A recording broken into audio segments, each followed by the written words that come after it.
In 2013, a day of celebration at one of America's most iconic sporting events turned into a scene of absolute terror.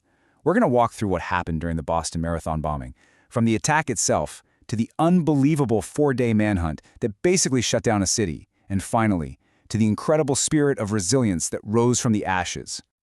Okay, so let's set the scene. It's April 15th, 2013. We're in Boston, Massachusetts. This isn't just any Monday. It's Patriots' Day, a huge local holiday. The city is buzzing, and the main event, of course, is the world-famous Boston Marathon. The race has been going on for hours at this point. You've got tons of runners who've already crossed the finish line, celebrating, but there are still thousands more pushing through those final, grueling miles. The race clock ticks past the 4-hour mark. It's just another moment, another cheer from the crowd. For a few more seconds, everything is completely normal. And then, at 2:49 in the afternoon, that festive atmosphere on Boylston Street is just shattered. A massive boom echoes through the city. Let's break down exactly what happened right there at the finish line. It was 2 explosions. The first one goes off, and then just 14 seconds later, as people are trying to figure out what's happening, a second one rips through the crowd about a block away. Now, these devices were terrifyingly simple, but incredibly deadly. Homemade pressure cooker bombs. They were packed with nails, BBs, and ball bearings, all designed to act like shrapnel and cause the most damage possible. And they were just hidden in backpacks and left on the sidewalk. Right there at the finish line, 3 people were killed in the blasts.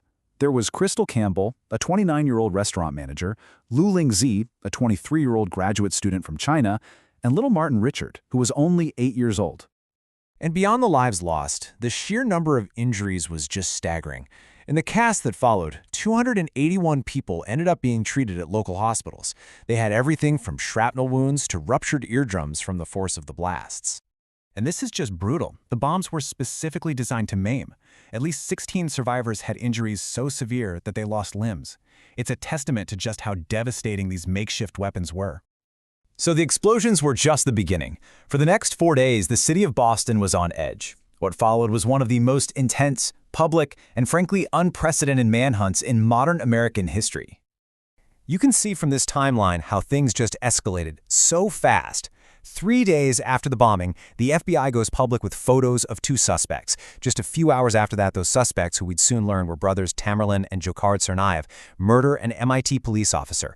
Then they carjack an SUV, get into this wild shootout with police in Watertown. It's chaos. The older brother, Tamerlan, is killed. The younger one, Dzhokhar, escapes, which triggers this massive citywide lockdown until he's finally found hiding in a boat. And one of the biggest breaks in the case came from a survivor named Jeff Bauman. From his hospital bed, after losing both of his legs, he was able to give the FBI a description. He said he saw a guy who looked right at him and dropped a bag right at his feet. It was an absolutely crucial lead that helped them pinpoint the suspects. So, while this massive hunt for the second suspect was going on, authorities issued what's called a shelter-in-place request. Now, what does it actually mean? It wasn't technically a mandatory order, but it might as well have been. A major American metropolitan area just stopped. Public transit shut down, businesses closed, schools were empty. Thousands of police officers went door to door looking for one guy. It was surreal. Okay, so with the surviving brother in custody, the big question mark hanging over everything shifted from who did this to the much harder question, why? What could possibly drive 2 brothers to do something so horrific? And the most direct answer, well, it came from the source himself. This is a quote from a note that Dzhokhar Tsarnaev actually wrote on the inside wall of the boat where he was hiding. He pretty much framed the entire attack as payback for U.S. foreign policy in Muslim countries. So when investigators really dug in, here's what they pieced together.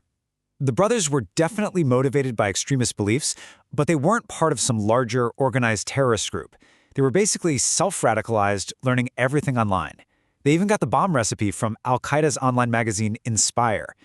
Dzhokhar also claimed that, for the most part, he was just following the lead of his much more dominant older brother, Tamerlan.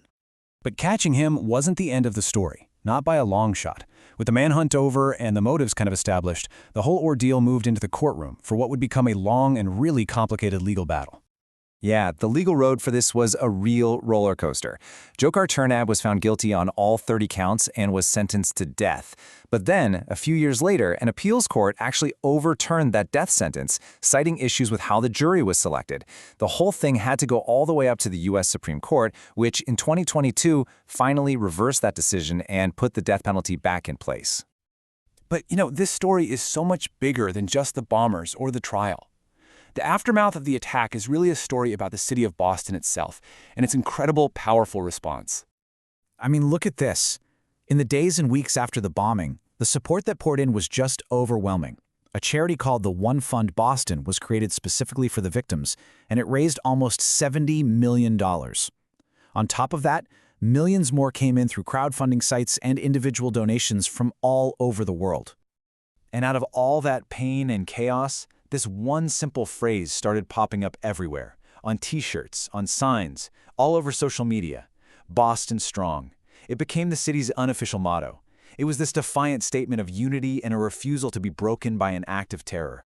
The city even found a really powerful way to formalize that spirit. April 15th is now officially known as One Boston Day. It's a day that's not just about remembering the tragedy, but is dedicated to acts of kindness and community service. They essentially transformed a date of horror into one of hope and positive action. Ultimately, the story of the Boston bombing is about a community that absolutely refused to be defined by violence, and it leaves us with this really powerful question to think about. How does a city's response to an absolute tragedy end up becoming a core part of its identity for years to come?